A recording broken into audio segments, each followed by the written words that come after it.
Welcome back everybody, and if you're new, welcome. I'm Darkhour717. Thank you for joining us for the Star Citizen Weekly News Review for the week ending in 13 May 2022. This is where I'll go over all the happenings of the last week around the Star Citizen verse. Before we get started, if you could do me a huge favor and hit that like and subscribe button if you enjoy these updates as we continue to push for the 5,000 subscriber mark. I would greatly appreciate it, and if we get just a few of the 86% of viewers not subscribed to hit that button, we'll reach it in no time. I personally thank all of you that have already subscribed, and also as a subscriber you can get entered into our YouTube screenshot contest running now through the end of Invictus.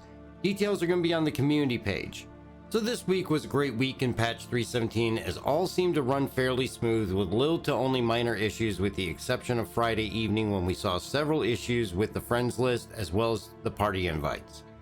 During this time we also saw a few hours of real bad instability, but we were able to manage to get in, and friends list did eventually return to normal working order. While this was all happening, we did get word that the patch for 317.1 would be going to PTU. Previously on Thursday they had tried to get a patch out, but they had to announce that it had failed and they would be trying again for Friday. With what was happening on the live servers, I was a bit in doubt as to whether we would actually see it hit the PTU, but lo and behold they did get it done.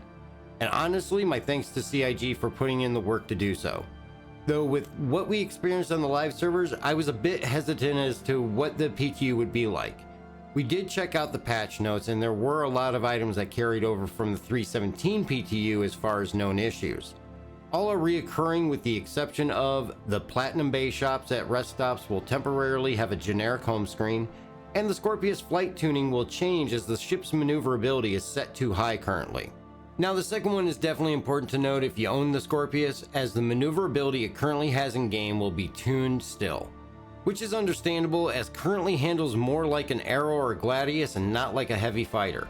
As to what degree of tuning we'll see, it is hard to say, but I can definitely see the need for it. I will be doing a full review on the Scorpious as we move ahead, so keep an eye out for that.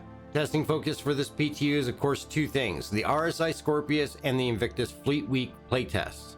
Of course, with less than a week to go to Invictus, this PTU patch went straight to open for all backers, which is great. The feature updates include the ability to purchase items directly into your ships now, increased shield health for size 2 shields, refueling console added to the catwalk on the Starfarer, updated game glass bindings for 317.1, and further improvements to the streaming bubble. As for bug fixes in the patch notes, there is a long list to go through, and some only minor, but others are pretty significant.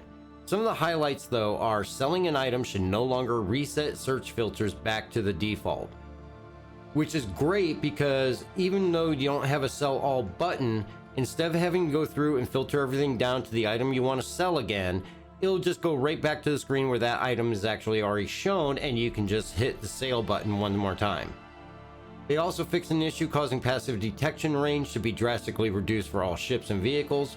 Missiles should no longer be able to hit and damage the ship in which they were launched from, so no more killing yourself trying to get a missile off. Projectiles fired from the underground facility turret should no longer be invisible and have a chance of being silent. Supply and demand for buying and selling commodities should no longer instantly refill. Fixed an issue causing some players to not receive their badge for completing Pirate Swarm in a group, and this was definitely a big one, as I know several people that tried to go in to unlock the Pirate Gladius and Pirate Caterpillar, and they were having difficulty in getting it done because that wasn't registering correctly. Reloading weapons should no longer fail when emptying and reloading consecutive magazines. The Price of Freedom laptop should no longer be missing its UI prompt, preventing a critical aspect of the mission from being completed. There should no longer be invisible trees that the players can collide with around the Microtech River, and cave interiors on planets with breathable atmosphere should now correctly inherit the atmosphere of the planet. Now these are just a few of the more than 40 bug fixes listed, and recommend you check out the patch notes for yourself for the more detailed information. There will be a link in the description below so that you can get to those quickly.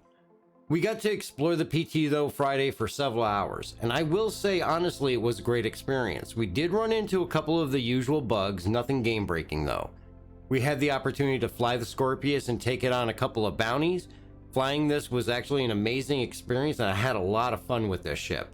The ship itself, as mentioned, does seem a bit too maneuverable for what its classification is. But overall, even with an adjustment to that, this is going to be a great ship to have. Now, the Stinger paint was not in the PTU to check out with it yet, but that's a minor detail. The other big part of this, of course, is Orison. We did get to go check out the expo hall lobby area, and for the most part, it's gorgeous.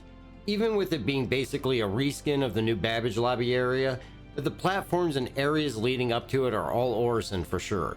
You do take a new shuttle to get to the area, which is called the Vision Center, and getting there was no problem. But when going to leave, this was definitely not the case, as the shuttle would arrive and slow down but then immediately depart without stopping to pick up passengers to go back to Orison, basically stranding you at the expo hall. So hopefully this will get fixed before Invictus, or else there will be dead bodies everywhere from backspacing to get back to the main Orison area.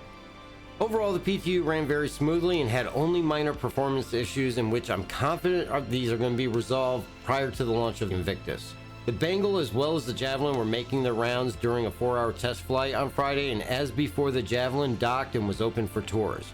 There didn't appear to be any changes to the Javelin tour itself or the Bengal flyovers. We did get to witness, though, the results of trying to attack the Bengal or even approaching it as a red target, and those that tried did not last long as a volley of immense fire erupted from the monstrous ship. There will also be ongoing testing times for the exhibit halls through the next week as the ramp up to Invictus continues. These generally run for 4 hours at a time and are announced via Spectrum or SC testing chat. Monday, we did see the typical This Week in Star Citizen. While nothing out of the ordinary in this week's, they do mention the release of the Squadron 42 monthly report on the RSI site for Wednesday, and they continue to announce the incoming Invictus celebration, as well as an all-sprint report noted for Inside Star Citizen on Thursday. But Tuesday, we received the latest in the lore with Homesick. Homesick covers a time 3 years into the Tavaran War as a young Atsuko Tillery stands and stares at a UEE naval ship. Having a conversation with a UEE Starman Marinos who is posted at a recruiting area, Atsuko reminisces of the time when evacuating Idris 4 and fleeing the planet with their mother and how their brother decided to stay and fight. Atsuko thinks of the difficulties that their mother is having day to day dealing with their brother's decision to stay and a depression that seems never ending for their mom.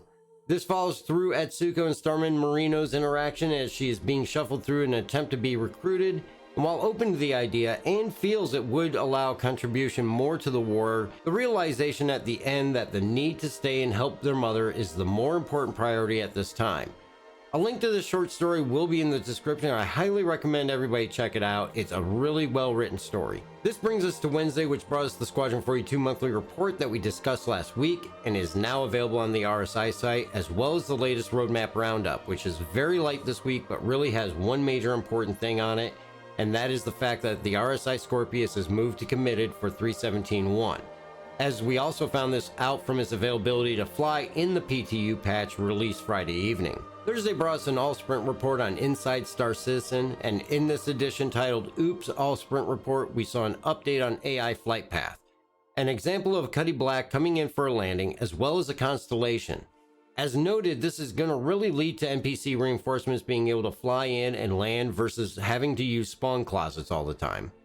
This will help lead to new mission types and new outcomes for existing ones. After that, we saw an update also showing the AI movement speeds and the uniqueness that's being built into them that makes them work all independently at their own speeds. Other actions like obstacle avoidance and eating was also shown. We get to see a sample of the Frontier clothing line as well as some non-hero character models. After that, new gray box look at new cave types with the sand-based caves, as well as a look at underwater fauna. And then the Corsair was shown, and this is where we see some concept pictures versus what they found that works better in the white box. We also get a look at the consoles for the cockpit, and this really gets me excited for this to make it into the verse. A look at the physical movement updates for ground vehicles was also seen, as well as a teaser we saw that looked like the Vulture hull stripping an 890 jump with its lasers. I definitely recommend you check out the video itself. There's additional information in there that I haven't gone over, and a link will be in the description below. This then brought us to Friday Star Citizen Live. And this week it was a game dev episode for Colonialism Outpost. This brought in the modular content team or Sandbox 1 team to do a look at the creation process. As they go through the creation of the derelict outpost, we see what goes into designing and creating these assets. We also learned how annoyed Jared gets when hearing someone's Discord notifications over a video call. They go into creating something though that they really want to give the feel of more realism to versus a pure fantasy style, and keeping things grounded in what the real world may more likely see with these types of assets.